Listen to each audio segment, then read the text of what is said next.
With that, I now call the first case on this morning's docket. Case number 116447, Shane Landrum v. Honorable Jeffrey Goering et al.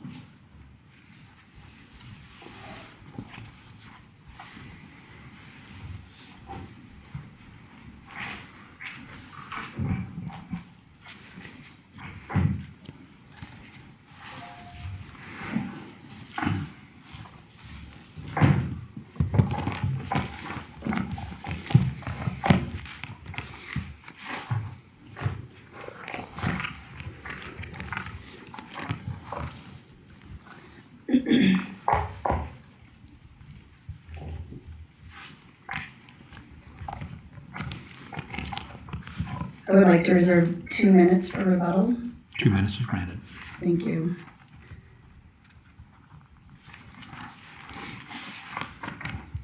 I'm here today on behalf of the petitioner, Shane Landrum.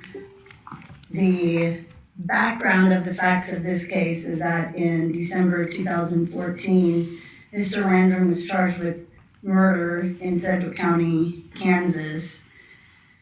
He was placed into custody with a extremely high bond, which he was unable to make, but during the time that he was in custody, his family was able to gather funds to retain myself, my office, to represent Mr. Landrum on the murder charge. As the case progressed, a few months later, an application was made to the then presiding criminal judge in Sedgwick County, Judge Kistner, for Mr. Landrum to be declared partially indigent. And in order to accomplish that, a financial affidavit was executed, presented to the court, and at that time on May 8th, 2015, the presiding criminal judge, Judge Kistner, found that Shane Landrum was in fact partially indigent and signed an order finding him partially indigent. On the financial affidavit, which was executed, and all of which are the various financial affidavits are also attached as exhibits to the original petition we filed here, on the last page where the court makes their notes, it was checked partially indigent, with the defendant's ability to pay being determined by Judge Kistner to be 25% of whatever costs were going to arise during the representation of Mr. Landrum on the murder charge. At that time, a transcript was ordered of the preliminary hearing, and that was ordered prepared by the court, with Mr. Landrum being responsible for paying 25% of that cost. The family of Mr. Landrum was able to come up with the 25% fee of that transcript, and so pursuant to the finding that Mr. Landrum was partially indigent and the mechanism that the court had set out, the transcript was prepared with the family paying 25% of that cost. There were also applications made to the court for investigative services that were also approved during that time, based on the fact that Mr. Landrum had been declared partially indigent, and the investigation was ongoing during that time as we were getting closer to begin preparing the case for trial. This is a case where there was a co-defendant that was originally charged. The co-defendant's trial went first, and so in March of 2016, defense counsel requested a transcript of the jury trial that had taken place of the co-defendant, where the co-defendant had been convicted and found guilty of murder. We requested that transcript through the same mechanism that the previous transcript had been requested. The order that Mr. Landrum had been declared partially indigent was still in place at that time, and an order was signed by the new presiding judge who had taken over, Judge Goering, allowing for that transcript to be prepared, with Mr. Landrum's family being responsible for 25% of that, and the state then picking up the rest of those expenses. That was signed off on April 1st of 2016. 5 days later, we received an email from Judge Goering. The email is attached as one of the exhibits in this case, where a blanket ruling was issued that he would no longer sign any orders or any funding for experts or investigators due to the fact that Mr. Landrum had retained counsel, and so there would be no further funding granted at that time. And to clarify, the transcript of the jury trial, that order stayed in place? It's only as to the experts that deal with the cell tower is that issue? Or is that issue today both the transcript of the trial, the co-defendant's trial, and the expert? All of those things. The order was vacated pursuant to the information that we put in our brief. I believe it was just a day or two after it was originally approved, and then 3 days later, Judge Goering informed us that initial order had been, quote, improvidently granted, and so that order was then voided by Judge Goering. The order stating that a transcript of the co-defendant's jury trial should be prepared. And counsel, was that just sua sponte? That came from the judge alone? There was no motion or any other request from the state? That was all done sua sponte to our knowledge. We simply knew that the order had been granted, and then a couple of days later received the email from Judge Goering saying, I'm vacating that order and I'm not approving anything else. All of that came on the heels of several rulings that had been pending in front of the assigned trial judge in the case, where there was some unknowns about whether certain motions were going to be granted, whether certain experts that the state was trying to have testify would be allowed due to Daubert issues that we had raised and Daubert motions that had been held. There just simply hadn't been a ruling by the court. The court eventually ruled along the same time period that the state would be allowed to present some rather technical evidence at the trial, cell tower experts and such. And so obviously after receiving that knowledge that there were going to be technical experts allowed to testify on behalf of the state, combined with the email from Judge Goering stating that there would be no further funding granted for experts or investigators or transcripts,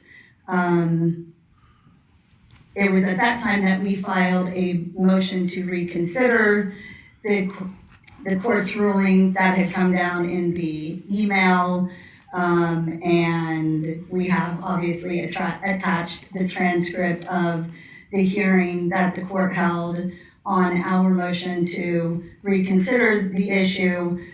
I would point out for the court that at no time during this process was there ever an in-camera or ex parte, hearing held.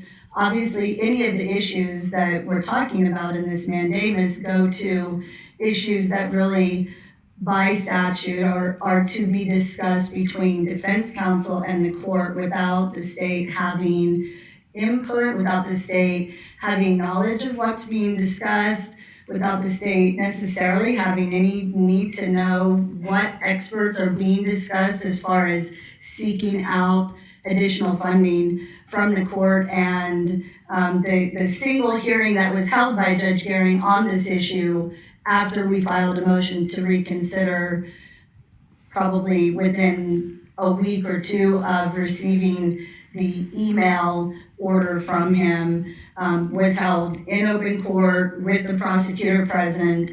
And at that time, Judge Goering's ruling was, this issue is over. You're not getting any more funding. Nothing else is going to be approved. And if you want to take this up further, you should I think it's all in the transcript. You should see what the Supreme Court says, and if they tell me I'm wrong, then I'm wrong. It was at that time that Mr. Landrum essentially had two options: either go forward, charged with first-degree felony murder, facing life in prison, without the assistance of experts and investigators. At that time, his trial was weeks away, or explore this option, which is obviously a extraordinary action, but based on the fact that Judge Goering refused to follow the procedures as set out in the statutes for making these determinations, it was either file this mandamus or go forward and only be able to seek some sort of redress if Mr. Landrum were to get convicted at trial. The ruling from Judge Goering was strictly one as a matter of law, based on his understanding of statutory language, correct? There was no consideration of the actual merits of the request, whether it was needed, whether it would be helpful to the defense, those issues. Right, there was no hearing to determine even necessity. That's really the first thing that the court is required to do is make a determination, and all of this is supposed to happen ex parte. Are the services necessary for an adequate defense? That was never even allowed to be explored due to the rulings that were made. And then obviously the second prong is, if the court finds that these services are necessary, the court shall order funding.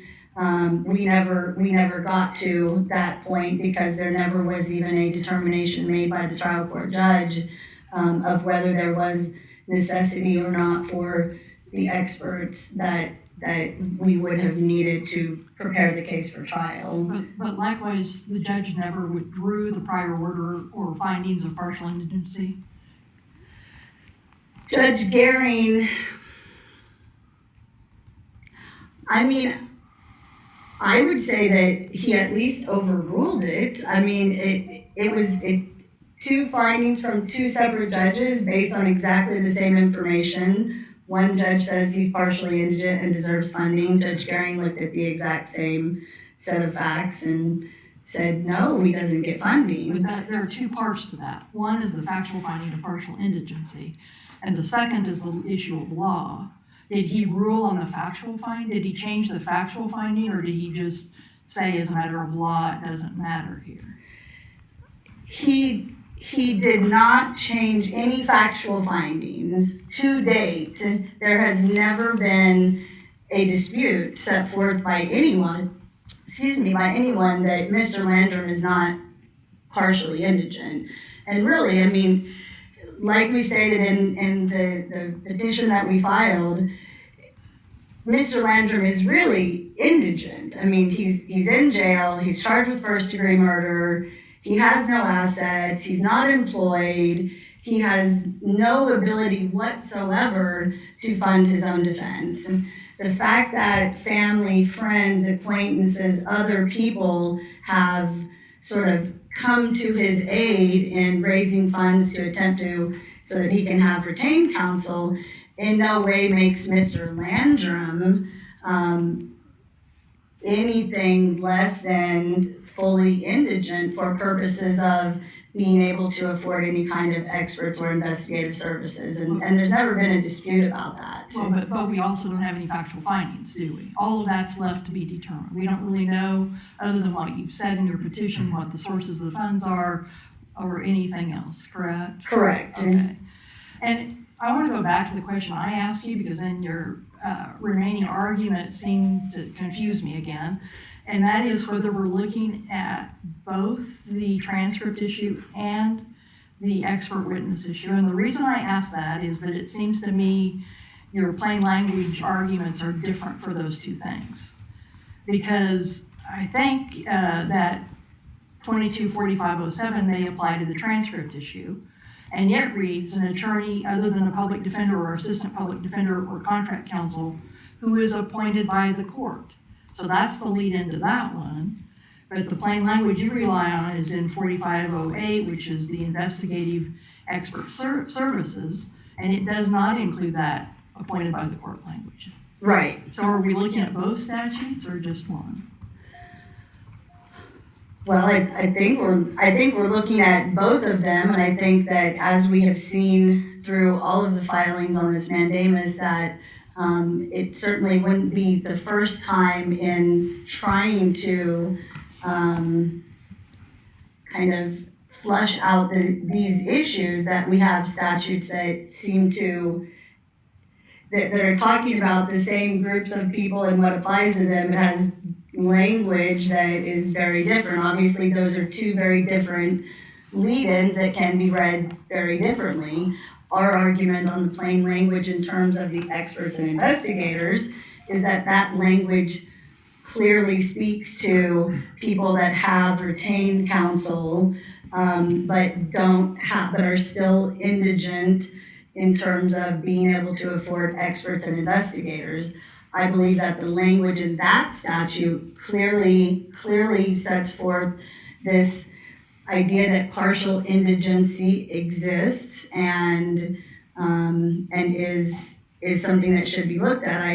I noted as I was preparing for this something as simple as just looking at the financial affidavit that every defendant has to fill out to either get appointed counsel or to try to be declared partially indigent. If you look at the top of it, and the financial affidavits are attached as exhibits, the specific ones in this case, it says financial affidavit at the top, and just underneath it, for court-appointed attorney, expert or other services. And then it cites to the Kansas Administrative Regulation 105-4-3, with the back page then being the court's ability to determine eligibility for appointed counsel, deny appointed counsel, find someone partially indigent with an ability to pay, or appoint someone from the panel. It would appear to me that just the plain language of even the financial affidavit that we have shows that there is a mechanism set up for determining someone's financial ability to pay that doesn't just go to the issue of should this person be appointed a public defender, because we're having them give us their financial information for the purposes of either are they eligible for court-appointed attorneys, or is there some expert or other services that they need, and the court then obviously should use this information as a basis for going into further discussions related to what the actual ability of someone who is indigent or partially indigent has to be able to afford any of these services. Count. Further questions? One quick question. Was Mr. Landrum's partial ability to pay based upon his own resources, including family members, or was it based on some assets that he had?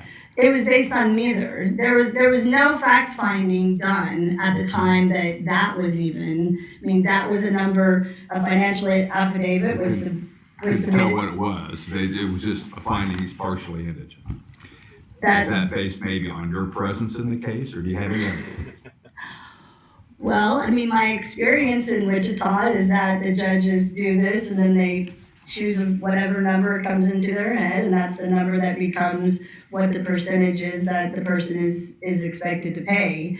I've never seen a situation where there's some mathematical equation that's used to figure out what that percentage would be, because a person sitting in jail that has no money in the bank and no assets clearly is incapable of paying even 25% of these services. That's what I was wondering. So how was it determined that Mr. Landrum was partially indigent and able to pay 25%? You don't know? I do not know. That is an arbitrary number that was assigned to him without any further inquiry from the court, without any information about how Mr. Landrum would be able to come up with 25% of whatever the expenses might be.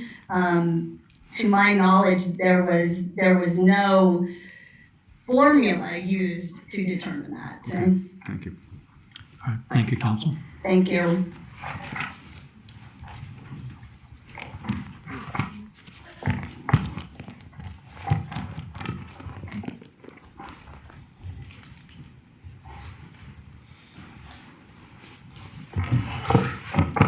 May it please the court, Dan Lawrence for the State Board of Indigent Defense Services. Justices, I heard a number of things up here I want to respond to.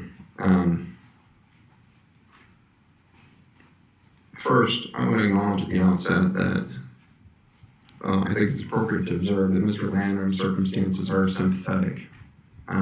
It is a fact that legal services are a necessity just every bit as much as medical services, and it can be difficult to accept that when someone's freedom is on the line, like Mr. Landrum's is, that any expense should be spared in his defense. But the fact of the matter is that legal resources have a cost, and resources are finite. And we have a system in the Indigent Defense Services Act and the regulations implementing it that provide the basic tools necessary for a defendant to prove to mount a defense, which is what's constitutionally required. And those regulations and the Act directly address the question that's been presented to the court today. Well, but all of those nice public policy things are controlled by statute, right? That's right. Here's my problem. Judge Goering's order says, quoting, an indigent or partially indigent defendant may only access bids for payment of expenses associated with his defense through appointed counsel, right? The statute, 4508, says an attorney other than a public defender who acts as counsel who is financially unable to obtain certain services may request them in an ex parte application. Those two sentences, the judge's order and the statute, don't match. You agree with that? Your Honor, They don't, I mean, let's just start with that. Okay. They don't match. Your Honor, they are not precisely in sync, but they're not in conflict, and I can explain that. Okay? Okay. KSA 224508 does not stand on its own. The other statutes comprising the Indigent Defense Services Act and the implementing regulations make clear that in order for a partially indigent defendant or a completely indigent defendant to have access to bids resources, they have to be represented by appointed counsel. Judge Goering was not pointing out of the air, so to speak. I would suggest that the court look at... Is there something unclear, though, about 4508 that would cause us... It seems to me the plain language of 4508 is what we look at, rather than having to bounce around other parts of the statute to try to decide what that language may mean. Well, KSA 224508 is a part of the Indigent Defense Services Act, and it has to be read in harmony with and in conjunction with the other code sections comprising the Act. And those code sections make clear what is meant by an attorney other than a public defender when it's used in KSA 224508. Look, for example, at KSA 224522, I believe it is, which is the statute that sets out the obligations and duties of bids. And there, among those obligations and duties, the statute prescribes the attorneys who are going to be authorized to provide services under the Indigent Defense Services Act. And they include, and I can quote it for you if I can just find it in my outline here, paraphrasing, they include public defenders, counsel who are under contract with bids to provide services, and panel counsel. Counsel, we're not looking at which attorneys are to provide services. We're talking about investigative services, others, experts, other services beside. The attorney, you're not being asked to perform with regard to the attorney services here. I'm sorry, Justice. Correct? We are talking about services other than representation by counsel at this point, but the Act is still clear and the implementing regulations are still clear that those services are reserved notwithstanding for those categories of counsel who are recognized by the Indigent Defense Services Act. Give me the clear language that says that bids cannot pay for an expert unless that expert's retained by a appointed counsel. KAR 105-1-1.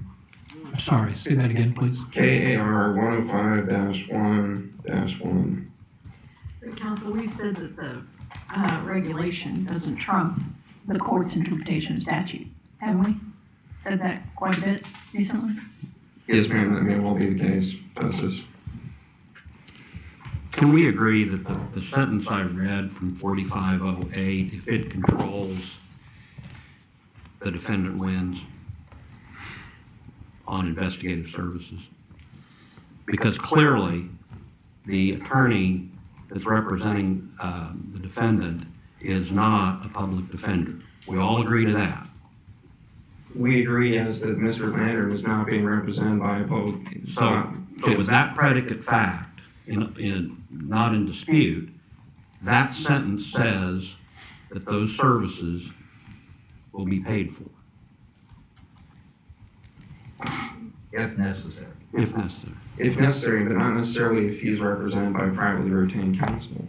Because again, 4508 is not read in isolation, it has to be read in connection with the other language of the statutes comprising the act. I understand that you want us to look further, but I'm just saying if we start with that sentence, If you start with that sentence, yes. you don't have an argument. You've got to take us to other parts of the act and have us read them and say, oh, when it says an attorney, the legislature must have meant some qualifying language and adjectives because the legislature doesn't otherwise know how to distinguish between an attorney and appointed counsel. The phrase "other than a public defender" that appears in 224508 has to be clarified with reference to the other sections of the act. And so, if you accept that proposition, I would suggest then that you go and look first at 224504. And what that says, and this I think makes clear, and this is in statute, it's not a regulation, that the attorney that represents an indigent defendant and uses the bid services has to be an attorney who's appointed. KSA 224504 provides as follows. If the defendant's assets and income are not sufficient to cover the anticipated cost of effective representation by employed counsel when the length and complexity of the anticipated proceedings are taken fully into account, and this is the important part, the defendant shall be determined indigent in full or in part, and the court shall appoint an attorney. Indigency is synonymous with, it's inextricably linked with the appointment of counsel. There is no explicit authorization anywhere in the Act for an indigent defendant to be represented by privately retained counsel. The presumption that is present throughout the Act, throughout the regulations, is that indigent defendants are represented by appointed counsel. So counsel, if I understand your argument correctly, then it sounds to me like you are now drawing our attention to the language in 4508 that talks about financial inability, and you're suggesting that as a matter of law, if a defendant does not have appointed counsel, then they are not financially unable. That sounds to me like what you're arguing. Is that right? You're suggesting that indigency and retained counsel are legally mutually exclusive.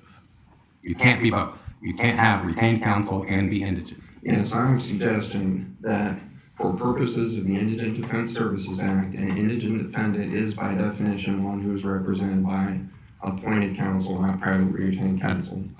But doesn't bids contract separately with experts versus the attorneys? And there's a whole procedure for how that will be paid, they regulations that cap the costs, those sorts of things. So why is not the investigative service expert portion of the statute separate from the attorney representation?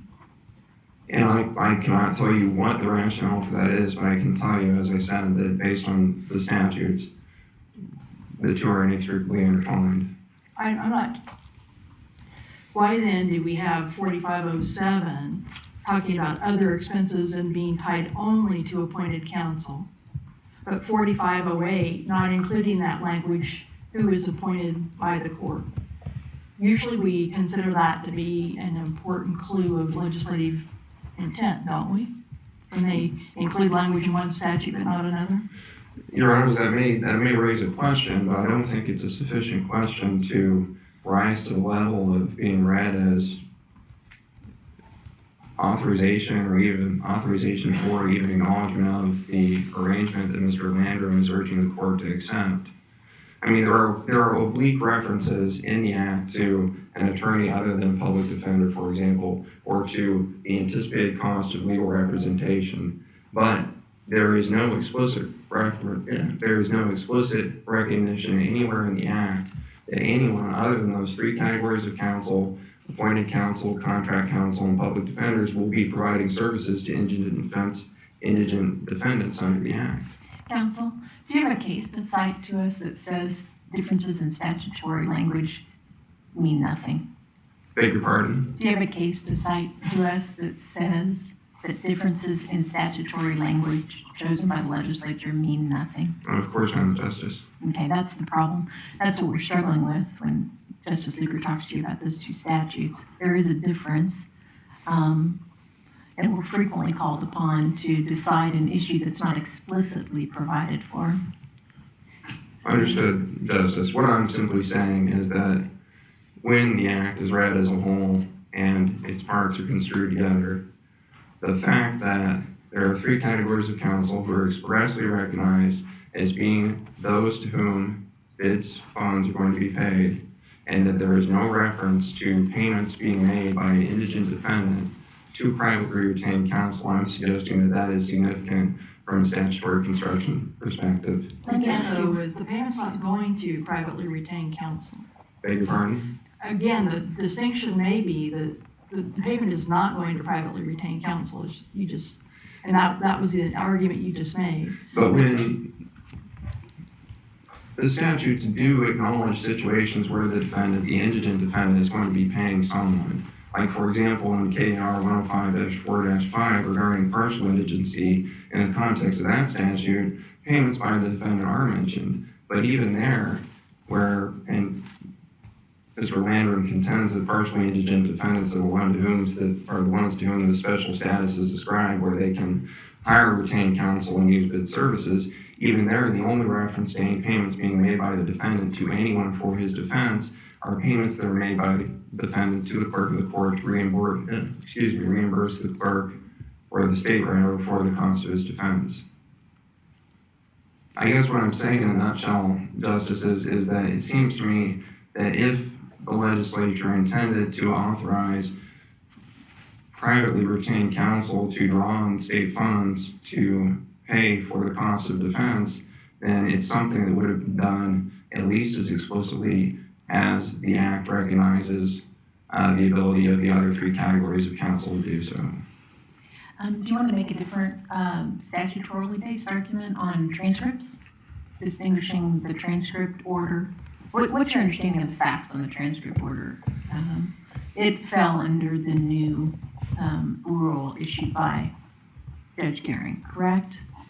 The transcript would not be paid for, just like the investigative services or the expert services would not be paid for, correct? The request for the transcript of Mr. Landrum's co-defendant was denied by Judge Goering in connection with the same order that denied the request for expert services by Mr. Landrum. That's correct. And do you have language in the Act that's more supportive of you on the transcript versus the expert and investigative services?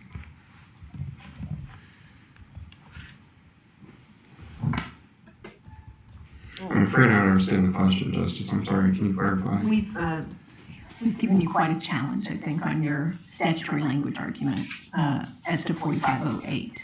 Do you have any other statutory language to which you want to direct us with this transcript in mind rather than those services? We talked about KSA 22 4504.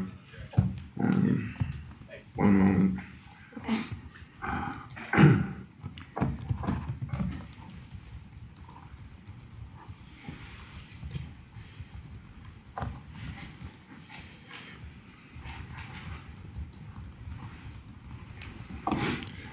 Justice, I would note that request for transcripts under KSA 22-4509, which is basically the appellate level equivalent of KSA 22-4508, is the statute that was issued in at issue in Morrow versus State, which is the case that Judge Goering relied on in rejecting Mr. Landrum's application for the transcript and the expert assistance. Let me throw another question at you that I'm assuming you didn't anticipate. If there is a different rule with regard to transcripts, is there a distinction between a transcript of the defendant's own hearings and a transcript of a co-defendant's trial that's being obtained as an investigative tool to prepare for trial? You understand what I'm saying? I understand, Justice, and I am not aware of anything that I saw in the regulations in the Act or in Morrow that would suggest that such a distinction exists. Do you have any concerns about the how Mr. Landrum was designated partially indigent in this case? It appears as if there really isn't a very clear record. At least I tried to find something that would indicate how did this designation occur, and the fact that it did is maybe the only thing relevant for us now, but it's concerning that there's nothing there that appears that there would be some finding based upon income, assets available, family support, that kind of thing. And Justice, I'm sorry, go ahead. No, go ahead. I was just going to say, Justice, I mean, my view is that, or our view of my client is that Mr. Landrum never should have been designated indigent in the first place. If you go back to the affidavit of indigency that Ms. Swain discussed during her argument, you'll see actually that it has not actually even been completed. Rather, all the questions on the financial affidavit has simply been interlineated. Some of those questions, I think, would be extremely relevant to the question of whether he should be considered indigent at all. For example, paragraph 11, can you afford to pay anything toward the cost of your defense at this time? Well, as I understand the facts, at that time, Mr. Landrum had $20,000 on retainer in his retained counsel's account. If you go from there and you look at the regulations pertaining to the determination of eligibility for indigent defense services, KR 105-4-1, KR 105-4-2, 105-4-2 in particular, which defines how income is supposed to be calculated for purposes of determining whether someone is indigent. That regulation provides that income includes all resources that are available to the defendant, without regard for whether those resources come from what has variously been described in the briefs as his friends, family, contractors, or individuals. Counsel, is there anything in the record from Judge Goering that would allow us to conclude that Judge Goering's rulings were actually in effect that the defendant was not indigent? I think Judge Goering's rulings were that. You're making you're sort of making a speculative argument that that's the case. I'm asking it, can we see that in the record from Judge Goering's orders? No, I don't intend to speculate. What I was going to say, Justice, is simply that Judge Goering's ruling was a ruling essentially as a matter of law that under Morrow and then under the Indigent Defense Services Act and implementing regulations, that an indigent defendant who's entitled to draw on these bids resources that Mr. Landrum was attempting to gain access to is one who has to be represented by appointed counsel. And so a defendant who has an uncle that's a world-renowned defense counsel that provides that service for the nephew for nothing, pro bono, that would render that defendant not indigent, regardless what the affidavit says. That's your point, is if there's an attorney, or let's say the Innocence Project is providing an attorney for free to that person, they're not an appointed counsel, so they would, so that person could not be indigent for any purposes. Not necessarily, Justice. There are mechanisms that are in place in the Act and in the regulations to accommodate those scenarios. For example, and this is not in the record, so I may be venturing too far, but perhaps it's something the court is familiar with. Situations where, in the context of a criminal defense case, the defendant runs out of funds, asks to be declared indigent, and then his counsel will ask to be appointed as his defendant's counsel so that he may continue representing him. So in the hypothetical that you're posing, I'm not aware of any reason why under those circumstances the renowned trial lawyer uncle could not apply to be appointed as counsel pursuant to the Indigent Defense Services Act for his indigent nephew. Other questions? Thank you, counsel. Thank you, Justices. You've reserved 2 minutes.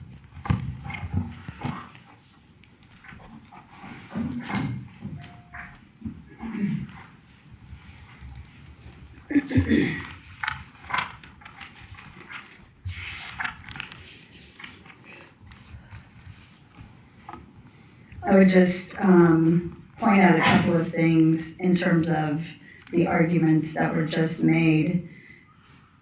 I think that obviously it's clear at this point that there are conflicts between some statutes and regulations in terms of all of the issues that have been discussed. The real question, I guess, is in addition to whether or not Judge Goering made the ruling that he made based on following the proper procedures, having an ex parte proceeding, is really what is an indigent defendant. And I would just point to that the fact that even that definition is different if you look at the statutes versus the regulations, which may explain why we see so many conflicts looking between the two of them, because the statute 224503 states that an indigent defendant is a defendant who cannot employ counsel. There's no delineation there between a partially indigent and indigent defendant. The statute says that these defendants must have appointed counsel. They're one and the same.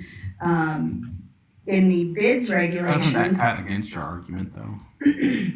Well, that part of it does, yes. Because that seems to provide at least some measure of support for the suggestion that as a matter of law, I'm struggling over that word, an indigent defendant is not one who has a retained attorney. Well, that's not what that says. It says an indigent defendant is one who can't afford to employ counsel. And your client has employed counsel. Well, my client's family employed counsel for him. I think those are 2 different things. I mean, that cuts to the heart of the issue here, which is if someone is sitting in jail and they have $0, are they able to employ counsel? My answer to that question would be no. If their great Aunt Lucy decides to retain counsel from them, does that somehow turn them into non-indigent defendants? And no. similarly, a defendant could expend all of their resources to retain counsel and then effectively become unable to pay for future expenses. And then be left in the situation where they have retained counsel that they were able to afford, but they still don't have the funds to retain experts or investigators. Yes. Pointedly, 224508 does not use the word indigent defendant. It talks about an attorney for a defendant who's financially unable to obtain investigative, expert, or other services necessary to an adequate defense. And so we don't, by the plain language of that statute, we don't have to go to the definition of indigency, do we? No. We just have to be able to prove the defendant or the attorney for the defendant who's unable to prove has to be able to prove that necessity. Exactly. I'd like to follow up on, go ahead, Justice Byers. You were going to mention a regulation that you thought was in conflict, and I think we interrupted you with questions. Well, the regulation, on the other hand, just in terms of indigent versus partially indigent, states that a partially indigent defendant cannot afford some cost of the legal representation, whereas an indigent defendant cannot afford any cost of the legal representation. With legal representation, then including attorney, transcripts, experts, and other necessary tools, I think all of these definitions bring us back around to some of the conflicts we were talking about before, like the conflict between the statute that covers experts and investigators and the statute that goes to transcripts. Go ahead. Well, that was my question. Does the transcript, gets back to Justice Johnson's point to the bids counsel, is the transcript requested in this proceeding for the co-defendant really for an investigative and other purposes rather than in preparation of an appeal or preparation for the case in another way that transcripts are ordinarily used? It is, yes, it is requested for purposes of, obviously it's a co-defendant case. Our client is charged with aiding and abetting, the way witnesses testified, the theory of the case that was set forth in the co-defendant's case, how the experts testified in that case. Those are all things that we believe would be necessary to have for purposes of preparing for the jury trial in this case. Possibly for motions to be raised once you see how witnesses have testified. There may be motions in limine. There may be a litany of pretrial issues that can be drawn from having access to a transcript like that. Other questions? Thank you, counsel, for your arguments. We will take this case under consideration. And just to clarify, Chief Justice Nuss will still be participating in the case and conference and in its decision. Thank you. Thank you.